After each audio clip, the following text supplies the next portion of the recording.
October 22, 1989. It's a Sunday night, and it's unseasonably warm for rural Minnesota. Right. A real nice night. Yeah, so three boys are biking home in the dark through the small town St. Joseph.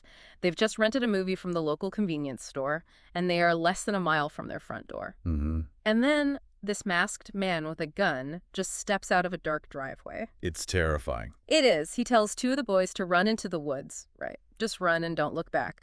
But the third boy, 11-year-old Jacob Wetterling, is taken. And that right there, that is one of the most chilling, defining moments in modern American history. Absolutely. Because the trajectory of our law enforcement and, honestly, our entire cultural concept of childhood safety, it didn't shift because of some slow bureaucratic debate. No. It shifted because of that single terrifying moment on a quiet road. Welcome to the Deep Dive. Today, our mission is to explore how this one tragic, completely unsolved mystery ignited a massive structural shift in our legal system and our culture. Yeah, we have a lot of ground to cover. Exactly. So it is a heavy topic, undoubtedly, but it's an absolutely crucial one to understand because of how far its invisible branches reach into our daily lives right now.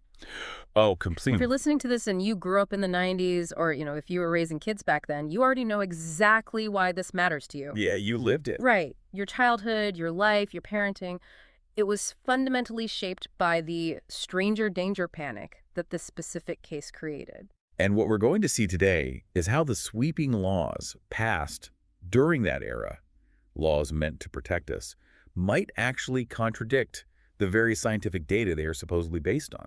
Yeah, we are going to look very closely at the profound gap between our worst fears and empirical reality. And to understand how that gap formed, we have to look at the immediate aftermath of that Sunday night. The timeline here is critical. Okay, so walk us through it. Right. So the two boys who were told to run, Jacob's brother Trevor and his best friend Aaron, they run to a nearby house.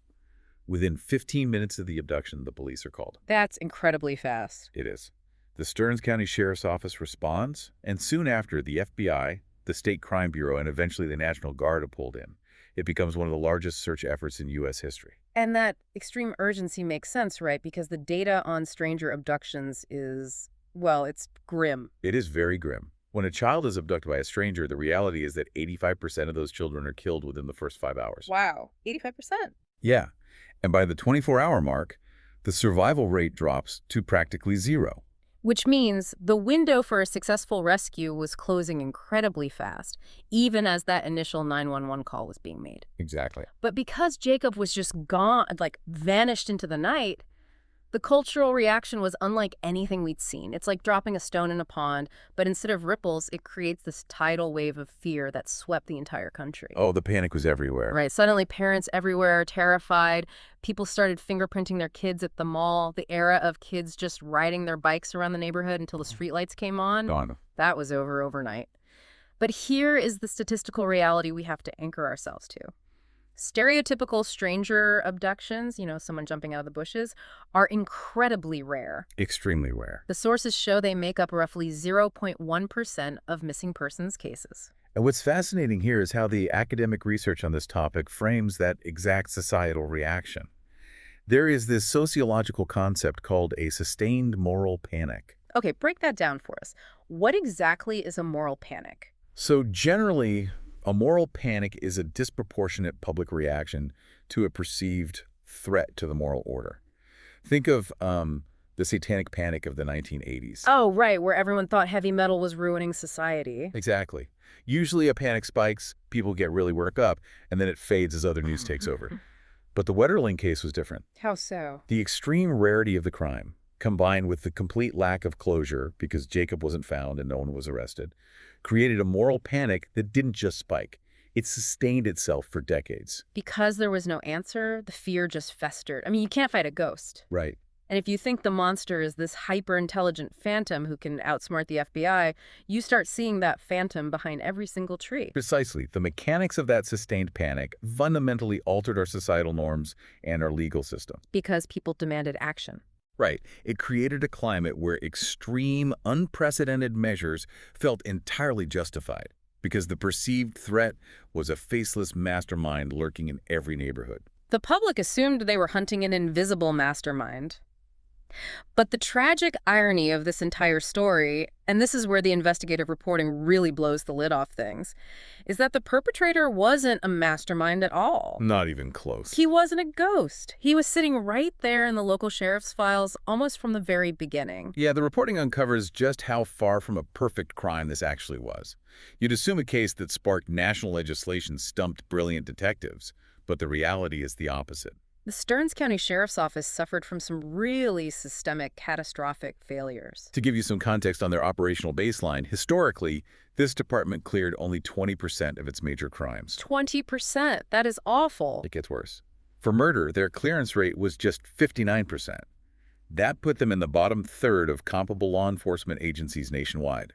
Okay, let's unpack this, because the specific details of what they missed in this case are absolutely staggering. Fast forward to early 1990, just months after Jacob was taken. Okay. Investigators execute a search warrant on the home of a local man named Danny Heinrich. Right. Now, other boys who had been assaulted in a nearby town had described a man wearing camouflage clothing, army boots, and carrying a police scanner. So, what did the police find when they searched Heinrich's house? Camouflage clothing, boots, 2 police scanners. And the physical evidence was overwhelming. The tire tracks found at the abduction scene matched Sears Superguard tires. And let me guess, he had those tires. Heinrich drove a car with Sears Superguard tires. A shoe print at the scene corresponded exactly to his shoe size and type. And perhaps most damning of all, they found a locked trunk in his home containing photos of partially clothed boys. Wait, I need to stop you there, because the psychology of this is baffling to me. It really is. They matched his tires and his shoes to the scene. They found the exact bizarre clothing the witnesses described, and they found a trunk full of photos of boys. And they didn't arrest him. No, they didn't. How does a detective look at all of that and just let the guy go? It comes down to a lethal mix of authority bias and bureaucratic incompetence. When questioned about the photos, Heinrich simply claimed they, quote, just didn't look right. What does that even mean? Right. And incredibly, the investigators didn't even confiscate them. But the real failure happened during his interrogation. What happened? Heinrich was formally interviewed, but he was ultimately cleared by an FBI profiler. A profiler, like the behavioral science guys from the movies? Yes, except this particular profiler was inexperienced. He was basically fresh out of the academy. Oh, wow. But because he had the federal badge, the local department deferred to his judgment over their own physical evidence. The local police released Heinrich because they claimed they lacked probable cause. Even with all that evidence. Yeah. They even put him in a physical lineup for one of the previous victims to identify, but the mechanics of the lineup were completely flawed. Flawed how? Like they made it too obvious or something. Often in these flawed lineups, the suspect is the only one who closely matches the initial description, or the person administering it subtly guides the witness. Right, leading the witness. Exactly. In this case, the lineup was poorly constructed, the witness was uncertain, and they failed to include all the relevant witnesses from the other assaults. Because he didn't get a definitive cinematic finger point, they just let him walk. It's the ultimate tunnel vision. They deferred to a psychological profile over physical tire tracks and shoe prints. And the consequences were devastating. Stearns County Sheriff Don Goodmanson, who reviewed the cold case files decades later, frankly admitted the investigation went completely off the rails. That's a strong statement from a sheriff. He noted that the right hand literally didn't know what the left hand was doing. Instead of focusing on Heinrich, who had a geographically clear pattern of predatory behavior, they squandered their momentum. Yeah, they just completely lost the thread. They fell into confirmation bias, spending decades focusing on the wrong suspects. They spent years harassing a neighbor named Dan Rasier, effectively ruining his reputation in the community. While the real perpetrator lived his life a few towns over. Exactly. So, to summarize, the police completely dropped the ball due to ego and incompetence, and because law enforcement failed so spectacularly to solve this case, the public's anxiety had nowhere to go but up. Right. You have grieving parents, terrified communities, and ambitious politicians, and they channeled all that unresolved fear into sweeping national laws. It was a legislative snowball effect born entirely out of police failure. It really was. The advocacy of Patty Wetterling, Jacob's grieving mother, was incredibly powerful and instrumental during this time. Oh, absolutely. She was everywhere. In 1994, we see the passage of the Jacob Wetterling Crimes Against Children and Sexually Violent Offender Registration Act. This was a massive paradigm shift. Huge. It was the very first federal law mandating that states create sex offender registries. And it didn't stop there. That was followed by Megan's Law in 1996, which mandated public notification. Meaning for the first time, your neighbors would be legally informed if you were on the list. Exactly. Yeah. Then came the Adam Walsh Child Protection and Safety Act in 2006, also known as SORNA, which created national standards, categorized offenders into tiers, and expanded the net even further. And these laws were passed with incredible speed, right? And sweeping bipartisan support, which is very rare. Well, it's politically impossible to vote against a bill named after a murdered child. Yeah, that makes total sense. But the criminological analysis we're looking at points out a deep structural flaw in how these laws were conceived and expanded. This is a crucial point from the Kalesia paper. Here's where it gets really interesting. If you actually look at the case files, there is a glaring, almost unbelievable disconnect between the inciting crimes and the resulting legislation. The very crimes that inspired these massive federal sex offender laws, the abductions of Jacob Wetterling and Adam Walsh, initially had zero evidence of sexual assault. None at all. When the laws were passed, nobody actually knew what had happened to Jacob. And Adam Walsh's remains showed no evidence of sexual assault either. And furthermore, none of the crimes that catalyzed these laws were committed by juveniles. Exactly. Yet the resulting legislation, specifically SORNA, forces juveniles as young as 14 onto public registries. The analysis makes it very clear. The legislation completely lacks coherence with the crimes that inspired it. It's totally disconnected. The laws were not built on a sober, objective assessment of criminological data. They were built on emotion, trauma, and that sustained moral panic we discussed earlier. It's like designing a national fire code because you're terrified of a flood. The response doesn't actually address the mechanics of the event at all. That's a great way to put it. The policies expanded far beyond the specific nature of the tragedies, capturing a massive net of behaviors and age groups that had absolutely nothing to do with stereotypical violent stranger abductions. So we had these highly restrictive, sweeping laws built on horrific, high-profile tragedies pushed through by a panicked public. But I have to push back here on behalf of anyone listening. If I'm a parent, my first instinct is probably put everyone on a list. Let me know exactly who lives in my neighborhood so I can keep my kids away from them. Sure. It's a completely natural, protective instinct. So how can a warning system possibly be a bad thing? Do these registries actually keep us safer? It is a completely natural instinct. But when we look at the empirical data from the sources, it forces us to ask if our protective instincts are actually putting us in more danger. Okay, how so? First, the registries are fundamentally built on the stranger danger myth. They are designed to warn you about the creepy unknown person moving in down the street. Right. But decades of empirical research show that the vast majority of child abusers are not strangers hiding in the bushes. They are known to the victim. Oh, wow. Yeah. They are family members, trusted friends, coaches, or acquaintances. So the registry has us staring at the front window with a spotlight while the actual threat is already sitting in our living room. That's a grim but accurate way to put it. We are misallocating our vigilance. Then we have the issue of recidivism. The entire premise of a lifetime public registry assumes that a prior history of a sexual offense is the primary risk factor for a new sexual offense. It operates on the logic of once an offender, always an offender. But the research tracking these cohorts shows that's just not true. The data proves that most adult sex offenders do not reoffend sexually. Really? Really. And for juveniles, the numbers completely dismantle the logic of the law. The sexual recidivism rate for juveniles ranges from 0 to 40% depending on the study. Okay. Meanwhile, their non-sexual recidivism rate, meaning committing a totally different type of crime later, can be as high as 85%. So a 14-year-old put on a lifetime registry is far more likely to commit a totally unrelated crime later in life than another sex offense. Exactly. So what does this all mean? Are we just creating security theater?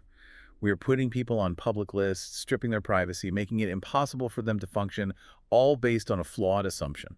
Yeah, the data details the immense collateral damage here. Because these registries create massive systemic barriers to finding housing, maintaining employment, and keeping any kind of social support. If we connect this to the bigger picture, we see that these barriers actively destabilize people. Think of it like trying to make a car safer by removing its brakes. You're stripping away the exact things, A stable home, a steady job, community ties that prevent a person from crashing. Right, because if someone cannot find a place to live, cannot get a job, and is completely ostracized. Their risk of reoffending in any capacity goes up dramatically. The registry, in its attempt to promote safety, inadvertently engineers the very desperation and isolation that leads to further crime. So by trying to label the danger, we are actually manufacturing it. It makes communities less safe. Precisely. And it fosters complacency among parents. If the public thinks the registry is a magical shield keeping them safe from strangers, they ignore the more statistically probable risks closer to home. That is so true. Now, researchers suggest that instead of static public lists, the justice system should be using targeted clinical risk assessment tools. For example, tools like the VRSSO. Wait, let's pause there for a second. What exactly is the VRSSO? What do you mean by a dynamic versus a static tool? Are we talking about a psychological evaluation? Yes, exactly. The VRSO stands for Violence Risk Scale, Sexual Offender Version. Okay. A registry is based on a static factor. A static factor is something in the past that can never change, like a prior conviction is like a permanent tattoo. Right. A dynamic factor is something that changes, like blood pressure. The VRSSO evaluates dynamic factors. Like what? What is the person's current mental state? Have they relapsed into substance abuse? Did they just lose their job? Are they engaged in therapy? I see. By evaluating these changing real-time factors, clinicians can actually predict recidivism much better than simply slapping a permanent label on someone for life. It's the difference between checking someone's actual vital signs today versus just looking at a medical chart from 10 years ago. It's evidence-based risk management versus reactive, fear-based labeling. It's treating the individual risk rather than applying a blanket punishment. So let's jump the timeline forward. It's 2016. After nearly 3 decades of agony, of moral panic, of sweeping federal legislation, the Jacob Wetterling case is finally solved. But incredibly, it's not solved by the original investigation team finally piecing together the clues from 1989. Not at all. It is solved entirely by accident through an unrelated child pornography probe. That's right. Investigators looking into a different internet crimes matter execute a search warrant and find extensive child pornography in the possession of, you guessed it, Danny Heinrich. Oh my God. The very same man the local police had dead to rights in 1990 and let him walk away because of a bad lineup. It is genuinely infuriating to hear that. I mean, they had him. They did. Facing severe federal child pornography charges, Heinrich finally strikes a plea deal. He confesses to the kidnapping, sexual assault, and murder of Jacob Wetterling. He leads authorities to a rural pasture about 30 miles from the original abduction site, where Jacob's remains are finally, tragically, recovered. After 27 years. Yeah. And because the statute of limitations had expired on certain crimes, and to avoid state murder charges, he pleads guilty to the federal child pornography charges and receives a 20-year sentence. 20 years. It's a bitter pill to swallow after 27 years of destroyed lives. It really is. But it finally brought the empirical truth to light. And this brings us to what I think is the most remarkable, emotionally resonant part of this entire deep dive. Patty Wetterling. Yes, the evolution of Patty Wetterling. Here is a mother whose unspeakable tragedy was used as the emotional battering ram to build the nation's entire registry system. But over the years, as she actually looked at the data, the outcomes, and the collateral damage, she underwent an incredible ideological shift. It really is profound. In her later advocacy and in her co-authored memoir titled Dear Jacob, Patty Wetterling actually began to aggressively critique the very system she helped create. Right. She publicly stated that registries do nothing to prevent sex crimes and that they actively hinder the rehabilitation of offenders. It takes a level of profound, almost unimaginable courage to look at a sweeping federal law that bears your own murdered son's name, to look at a system you fought tooth and nail in the halls of Congress to build, and admit to the entire world, this isn't working, we were wrong. It shows an incredible dedication to actual safety over the illusion of it. Yeah. She shifted her advocacy entirely away from downstream punishment tracking people after the trauma has already occurred. Instead, she moved upstream toward primary prevention. Break that down for us. What does primary prevention actually look like on the ground as opposed to a registry? Primary prevention is about stopping the abuse before there's a victim. Practically, it means funding comprehensive education programs that teach young children about bodily autonomy and boundaries. That makes total sense. It means educating families on how to spot the grooming behaviors of people they already know and trust. And crucially, it means funding evidence-based psychological treatment for potential offenders before they act. Right, getting to the root of the issue. She recognized that a public list is just a reactive spreadsheet. True protection requires addressing the root causes of the behavior in the community. This raises an important question. How does a society balance the deep, visceral need for justice and, let's be honest, the human desire for vengeance when a child is hurt, with the cold, hard, empirical data of what actually works for rehabilitation and public safety? It is arguably the central tension of our modern criminal justice system. When a horrific crime occurs, the public demand for severe, visible, immediate punishment is overwhelming. Oh, absolutely. Registries satisfy that emotional demand perfectly. They feel like action. They feel like control. But as Patty Wetterling's incredible journey shows us, what feels like justice in the immediate, blinding aftermath of a tragedy doesn't always translate into a safer society in the long run. Sometimes the things that make us feel safe are the very things making us vulnerable. We've covered an immense amount of ground today. We really have. We started on a dark, quiet road in Minnesota and watched how a devastating abduction exposed catastrophic, ego-driven failures in local law enforcement. Yeah. We saw how the lack of answers birthed a national sustained moral panic, which in turn created a sweeping, deeply flawed registry system that directly contradicts scientific data. And ultimately, we witnessed the incredible journey of a grieving mother pushing past her own tragedy, pushing past the panic to advocate for evidence-based prevention over fear. It is a stark reminder that our laws and our cultural anxieties are deeply intertwined. We have a responsibility to constantly evaluate whether our policies are serving our actual need for safety or just our psychological need for control. So, to you listening, the takeaway here is vital. The next time you see sweeping, massive legislation passed in the immediate emotional wake of a tragedy, whether it's a crime bill, a new technology ban, or national security surveillance, take a step back. Just pause. Yeah. Ask yourself, is the mechanics of this law based on empirical data? Or is it based on the momentum of panic? Because as we've seen, legislation built in the dark rarely leads us to the light. It usually just creates more shadows. Well said. And I want to leave you with one final provocative thought to mull over. We mentioned earlier that the police found police scanners in Danny Heinrich's home back in 1990. Yeah, 2 of them. During his 2016 confession, Heinrich casually admitted that the reason he was able to avoid the massive multi-agency police dragnet that night in 1989 was because he was sitting in his living room listening to their movements on his scanner in real time. Wow. He literally used their own technology to map their blind spots. Which is an absolutely chilling detail about how predators operate. It is.